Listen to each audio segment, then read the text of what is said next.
Students, last time we have seen the tool geometry and the angles present on the tool.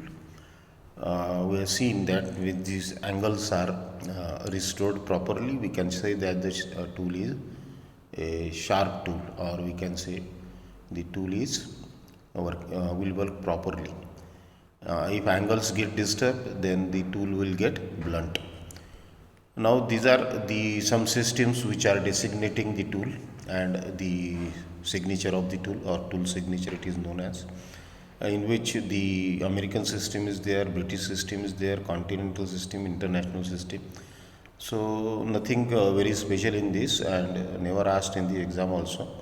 But these are the systems which are specifying the tool signature, how the angles given on that tools are designated, and how the signature means how we represent a tool theoretically.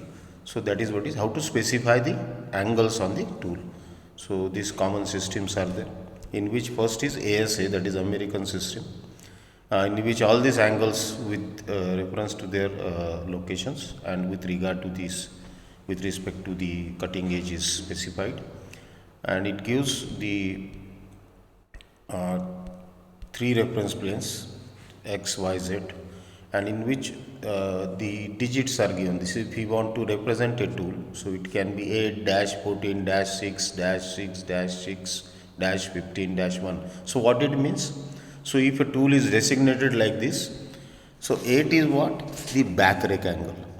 It is the 8 degrees. Back rake angle is 8 degrees. The side rake angle is 14 degrees. The end relief angle is 6 degrees.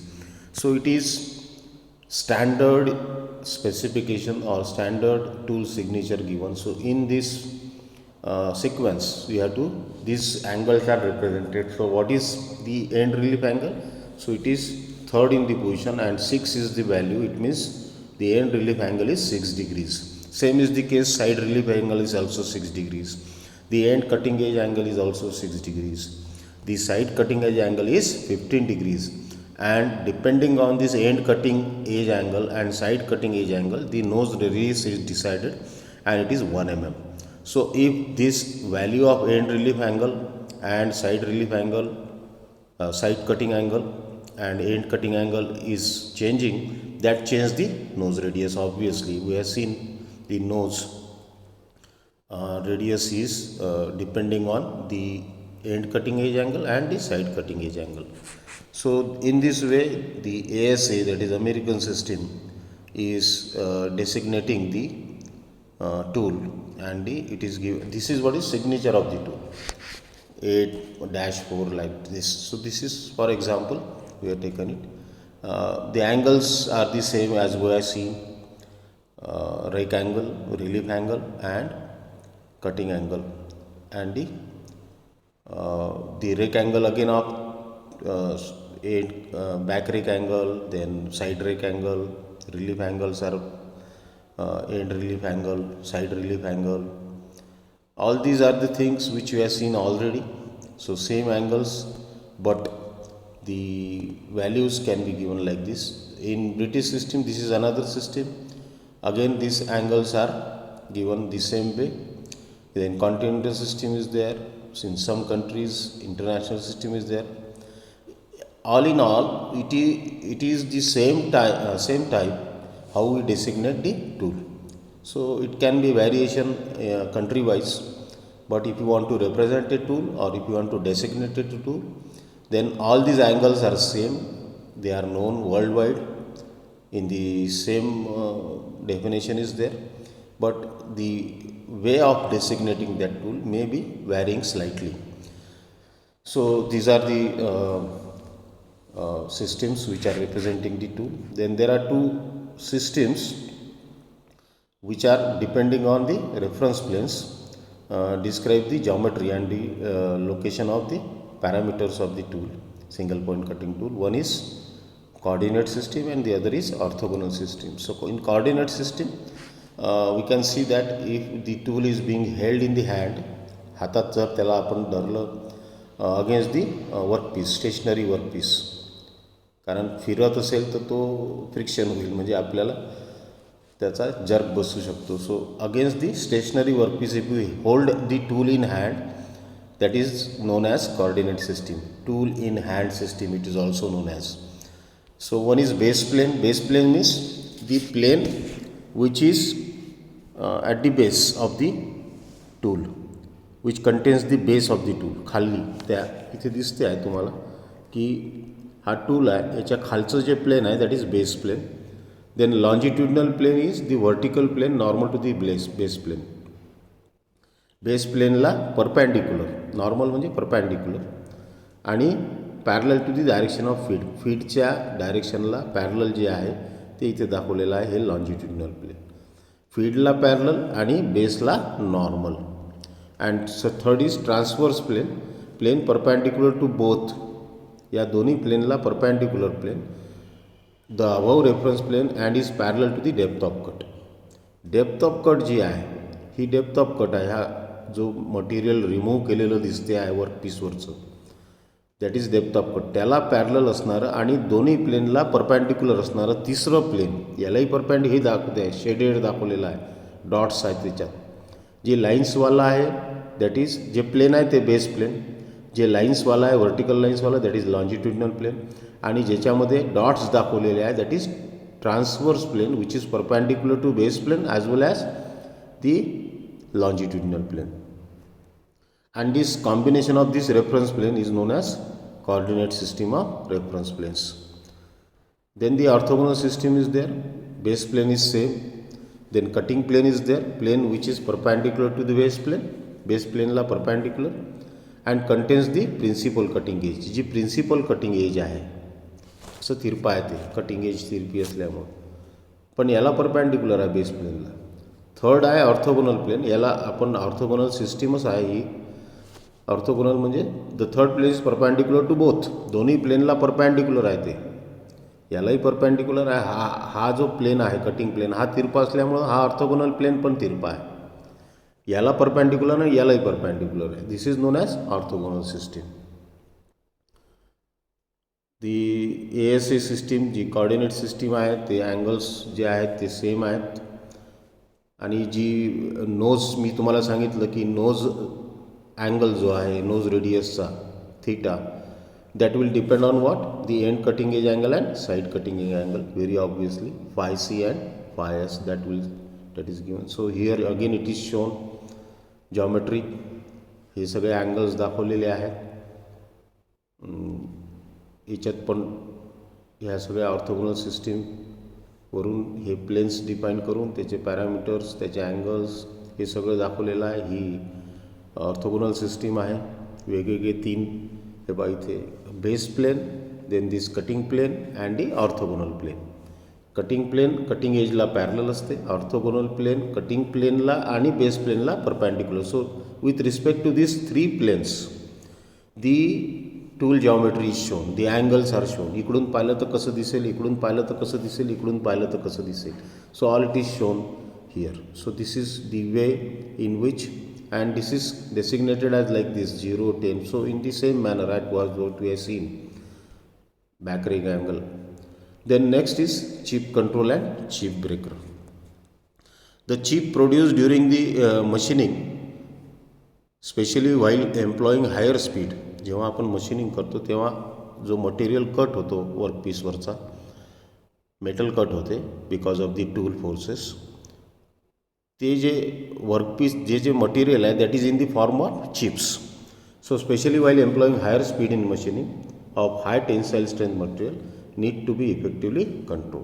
जेव्हा आपण high speed machining करतो, आपल्याला fast removal of material पाहिजे त्यावेळेस, आणि जेव्हा जे material cut करायचं आहे त्याची टेन्साईल स्ट्रेंथ जर हाय असेल तर त्यावेळेस आपल्याला त्याचं कंट्रोलिंग करावं लागतं. So higher speed causing the higher temperature. कारण आपण जेव्हा हायर स्पीडवर काम करतो तेव्हा temperature produce will be naturally higher, resulting chip will be continuous. जी चीप आहे ते कंटिन्युअस बाहेर निघत राहतं, म्हणजे असं तुकड्या तुकड्यात नाही आहेत, ते एकसारखं स्पायरल असं बाहेर येत राहतं. ऑफ ब्ल्यू कलर म्हणजे बिकॉज ऑफ ब्ल्यू कलर म्हणजे का बरं ब्ल्यू कलर, कारण ते गरम होते, हीट होते त्याच्यामुळे ते ब्ल्यू कलरमध्ये येते.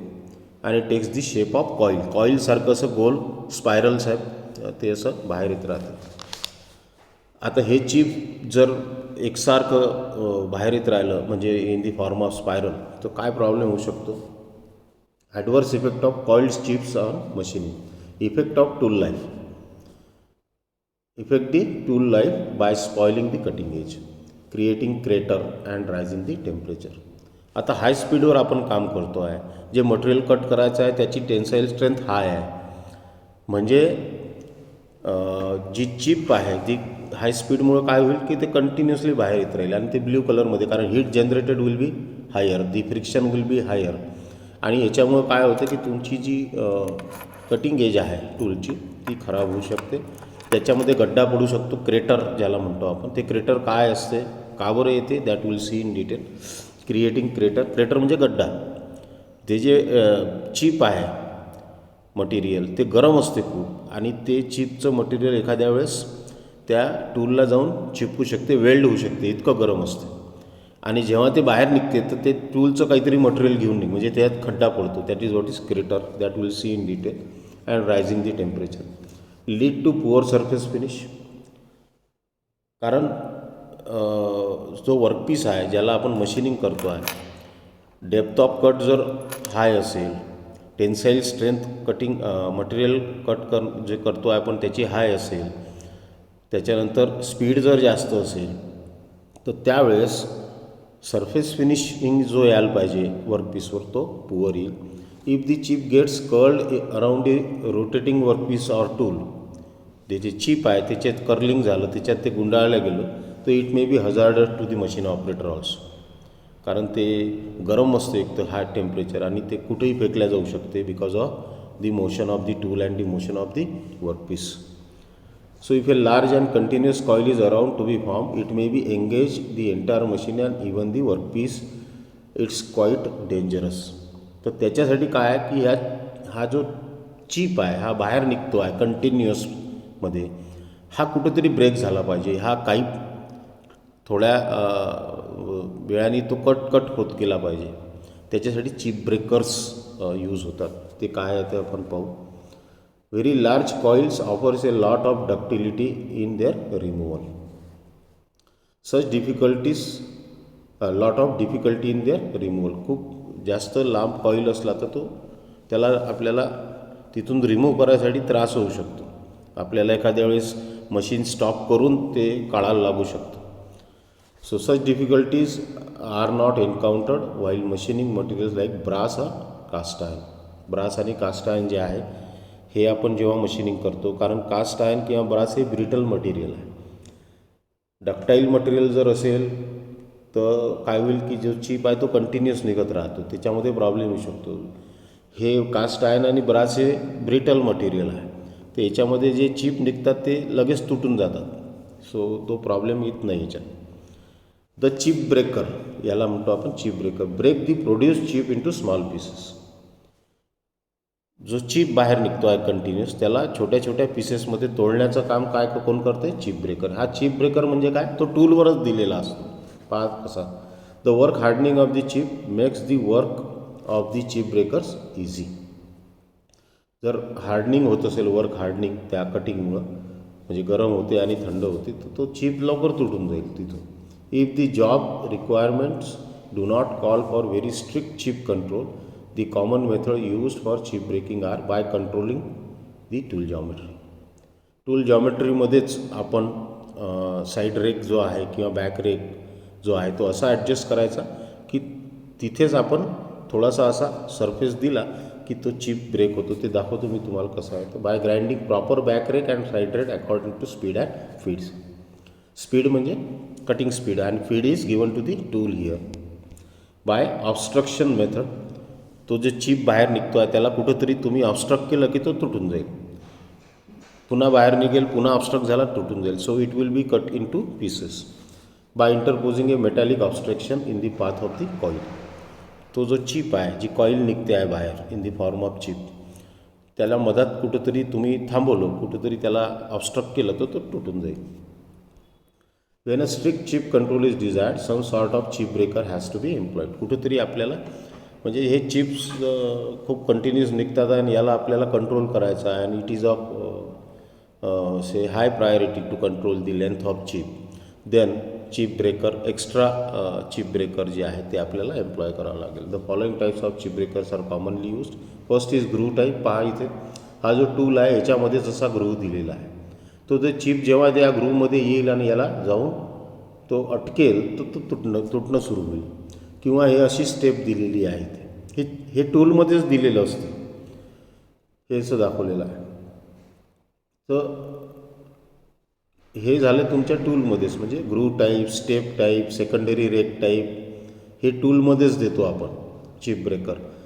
टूलमधलं जर पॉसिबल नसेल किंवा आपल्याला झिरो रेक अँगल दिलेला आहे पण आपल्याला तिथे पॉसिबल नाही तर आपल्याला एक्स्ट्रा क्लॅम्प वगैरे लावून आपण ब्रेकर लावू शकतो. इथे आपण हा क्लॅम्प लावलेला आहे and that will act as a chip breaker. So when it is of top priority to control the length of chip, we may go for some extra arrangement for breaking the chips into pieces.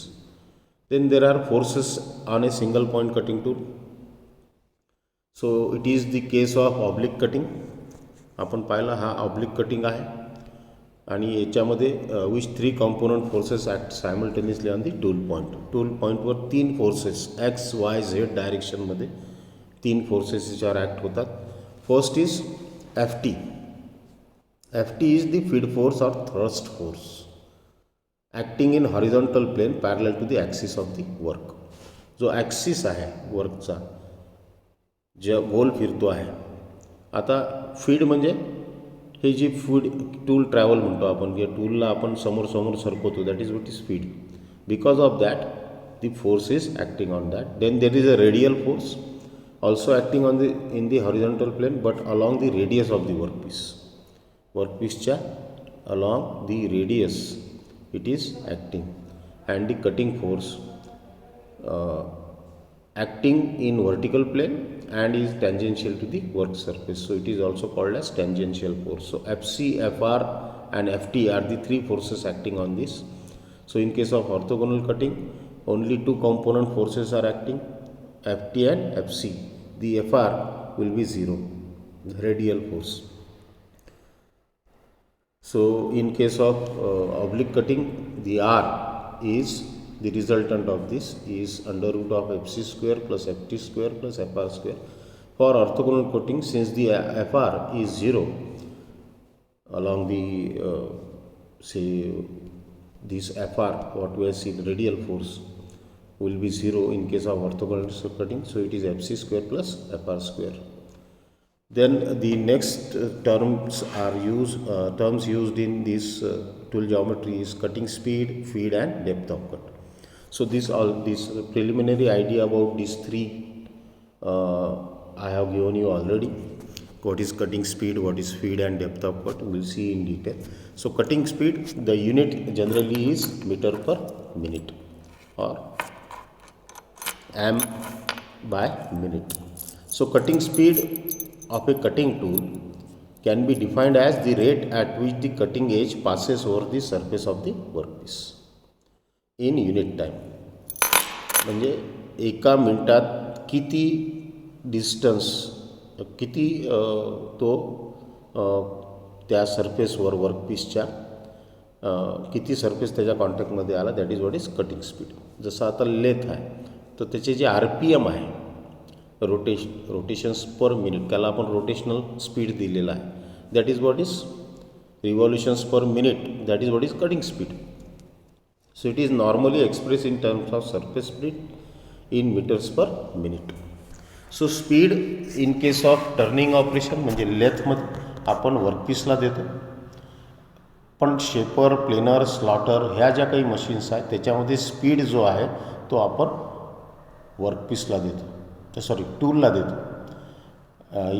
लेथमध्ये टर्निंगमध्ये आपण वर्कपीसला देतो आणि त्याच्यामध्ये आपण तो टूलला देतो. So that depends on what sort of machining you are doing. So if it is too high, जर हा कटिंग स्पीड जर आपण खूप जास्त ठेवला, the tool gets overheated. Naturally खूप जास्त स्पीड असेल तर तो ओव्हरहीट होईल, फ्रिक्शन जास्त होईल, त्याच्यामुळे तो ओव्हरहीट होईल and the cutting edge may fail. Cutting edge जी आहे ती खराब होऊन जाईल लवकर. So it will need regrinding. त्याला काय करावं लागेल, आपल्याला पुन्हा ग्राइंडिंग करावं लागेल, पुन्हा ती कटिंग एज, त्याच्यावरचे सगळे अँगल्स आपल्याला पुन्हा रिस्टोअर करावे लागतील. If it is too low, जर हा कटिंग स्पीड आपण खूप कमी ठेवला, too much time is consumed in machining, वेळ जास्त लागू शकतो. जर कमी स्पीड ठेवला तर त्याला मटेरियल रिमूव्हल कमी होईल naturally. And full cutting capacities of the tool and machine are not utilised. टूलची कटिंग कॅपॅसिटी किती आहे आणि मशीनची कटिंग कॅपॅसिटी किती आहे, ती जर आपण लक्षात घेतली नाही, यानं आपण खूप कमी स्पीड ठेवला, तर आपण असं म्हणू की मशीनचं अंडर युटिलायझेशन आपण करतो आहे, टूलचं अंडर युटिलायझेशन आपण करतो आहे आणि वेळ पण जास्त लागतो आहे. So which results in lowering of productivity. Productivity जी आहे ती कमी होईल, की म्हणजे किती वेळात किती काम झालं पाहिजे ते होणार नाही, त्याच्यामुळे प्रोडक्टिव्हिटी कमी होईल आणि प्रोडक्शन कॉस्ट जी आहे ती वाढेल.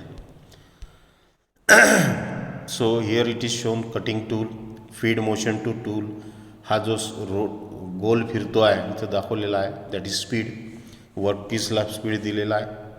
हा नवीन सरफेस आपल्याला मिळाला because of the machining, because of the removal of the material, आणि हे जे आहे ते वर्कपीस आहे. Then second is feed. So what is feed? Feed of the cutting tool can be defined as distance it travels along or into the workpiece for each pass.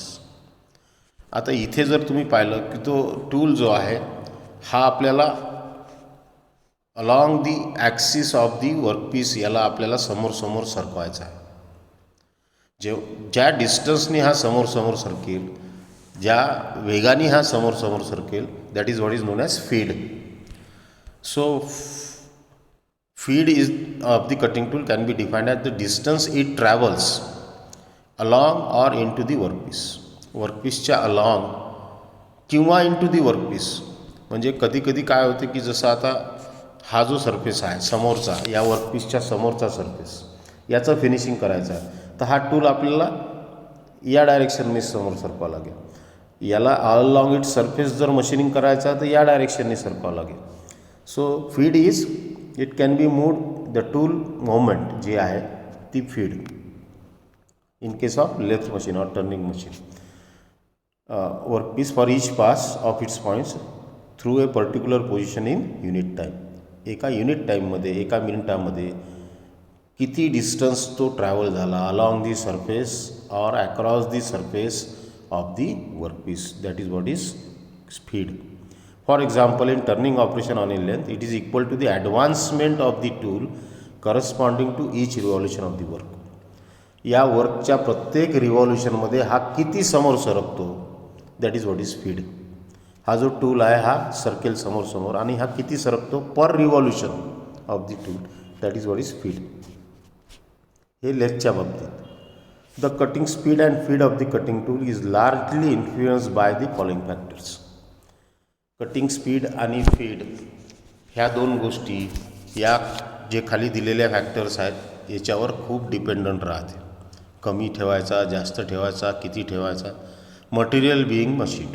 आता जे material आपल्याला machining करतो आहे आपण, ते जर ductile असेल, त्याची टेन्साईल स्ट्रेंथ कमी असेल, सॉफ्ट असेल, तर त्याच्यामध्ये आपण जो कटिंग स्पीड आहे तो हायर ठेवू शकतो, फीड पण हायर ठेवू शकतो. पण मटेरियल जर हार्ड असेल, त्याची टेन्साईल स्ट्रेंथ जर हाय असेल, तर त्या केसमध्ये आपल्याला जी कटिंग स्पीड आहे ती कमी ठेवावी लागेल. सो मटेरियल बिईंग मशीन, कोणत्या मटेरियलचं तुम्ही मशीनिंग करता. Material of the cutting tool. Cutting टूलचं मटेरियल जर हाय कार्बन स्टील किंवा हाय स्पीड स्टील आणि चांगल्या ग्रेडचं स्टील असेल त्या याचं टूलचं, तर we can keep the speed higher, otherwise will have to keep it low. Geometry of the cutting tool. Geometry म्हणजे त्याच्यावरचे जे अँगल्स आहेत ते जर व्यवस्थित असतील, ते टूल आपण म्हणू की शार्प आहे. शार्प आहे मी सांगितलं होतं तुम्हाला. एखाद्या टूलला आपण शार्प आहे हे कधी म्हणू शकतो, जेव्हा त्याच्यावरचे जे अँगल्स आहेत ते पूर्णपणे रिस्टोर असतील, पूर्णपणे जसच्या तसे असतील. तर जॉमेट्री जी आहे ती जर व्यवस्थित असेल कटिंग टूलची, तर आपण स्पीड जो आहे तो हाय ठेवू शकतो. Then required degree of surface finish. Surface finishing, जसं आता आपल्याला मटेरियल रिमूव्ह करायचं आहे, 5 mm मटेरियल रिमूव्ह करायचं आहे वर्कपीसचं, तर तुम्ही डायरेक्ट 5 mmचा कट घेणार नाही.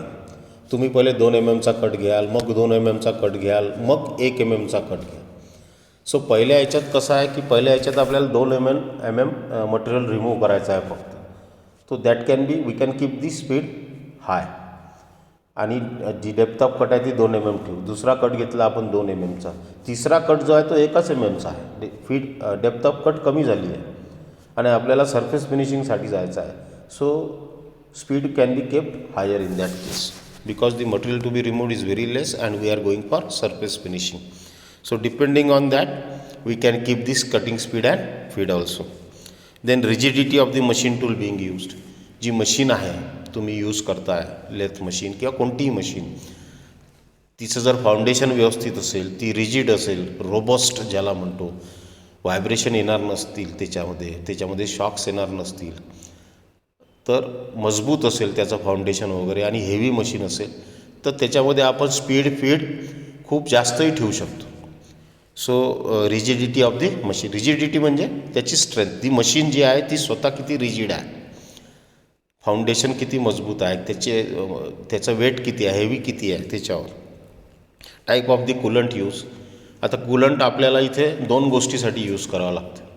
One is it is used as lubricant म्हणजे फ्रिक्शन कमी करण्यासाठी, आणि second it is used as coolant.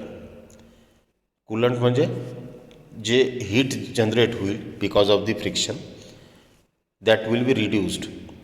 So coolant जे इफेक्टिव्ह असेल, खूप चांगलं असेल, तर we can keep higher speed and feed. Then third is depth of cut. Third point which we are going to see is depth of cut. So it is the indicative of penetration of the cutting edge to the of the tool in to the workpiece. Workpiece आणि tool जेव्हा आपण कॉन्टॅक्टमध्ये आणतो तर नुसतं कॉन्टॅक्टमध्ये आणून आपल्याला मटेरियल रिमूव्ह करता येणार नाही. त्याच्यामध्ये तुम्हाला किती मटेरियल, जसं 1 mm आपण त्याला डेप्थ ऑफ कट दिली तर तेवढं मटेरियल रिमूव्ह होईल. So that is what is depth of cut, की एका कटमध्ये, एका पासमध्ये किती मटेरियल रिमूव्ह झालं वर्कपीसमधून. So it is the indication of the penetration of the cutting tool. Cutting tool किती आतमध्ये आपण पेनिट्रेट केला त्या वर्कपीसवर, किती मटेरियल रिमूव्ह झालं. Measured perpendicular to the machine surface. जो मशीन सरफेस आहे त्याला परपेंडिक्युलर आपण ते मेजर करतो naturally. It determines the thickness of the metal layer. Metal layer जी बाहेर निघते आहे, removed by the cutting tool in 1 pass. एका पासमध्ये किती थिकनेसचं मेटल लेअर बाहेर निघते आहे, that is what is depth of cut. So for example turning operation जर असेल तर डेप्थ ऑफ कट जे आहे ते D, capital D minus small D by 2. What is capital D? It is the original diameter of the stock. Stock म्हणजे जो workpiece आहे त्याचं ओरिजिनल डायमीटर. आणि स्मॉल डी काय आहे की diameter after turning, after cutting. Capital D is original diameter, small D is diameter obtained after turning म्हणजे cutting नंतर. So d minus d by 2 is the depth of cut. So this is what is speed, feed and depth of cut. These 3 parameters are very important whenever you are going for cutting operations or machining operations. Next we'll see tool wear in the next lecture. Thank you.